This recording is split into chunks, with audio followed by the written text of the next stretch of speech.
6 जून रोजी रायगडावर राज्याभिषेक सोहळा साजरा केला जाणार आहे। या सोहळ्याच्या पार्श्वभूमीवर रविवारी सायंकाळी कोल्हापुरातील भवानी मंडप इथल्या तुळजाभवानी मंदिरात रायगड विकास प्राधिकरणाचे अध्यक्ष माजी खासदार संभाजीराजे छत्रपती यांच्या प्रमुख उपस्थितीत नियोजन बैठक आयोजित करण्यात आली होती। गेली 20 वर्ष सुरू असणाऱ्या या सोहळ्याला देशभरातून शिवभक्तांची गर्दी होतीये।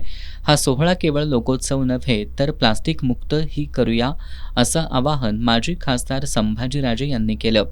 यावर्षीच्या सोहळ्यासाठी 40 वेगवेगळ्या समित्या स्थापन केल्याची माहिती त्यांनी दिली।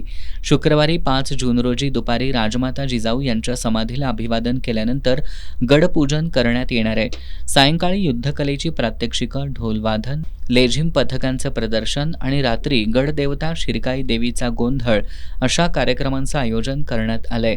शनिवारी 6 जून रोजी सकाळी 7 वाजता ध्वजपूजन, त्यानंतर शाहिरी कार्यक्रम, सकाळी 9:30 वाजता पालखी मिरवणूक, त्यानंतर शिवमूर्ती अभिषेक आणि सिंहासनारूढ शिवमूर्ती सुवर्ण मुद्रांचा अभिषेक घालून राज्याभिषेक सोहळा साजरा केला जाणार आहे, अशी माहिती या बैठकीत देण्यात आली। यावेळी संयोगिताराजे छत्रपती, महापौर रूपाराणी निकम, समितीचे अध्यक्ष संदीप खांडेकर, फतेसिंह सावंत, संजय पवार, नगरसेवक विनायक फाळके, आझाद नायकवडी, जीवन साळोखे उपस्थित होते।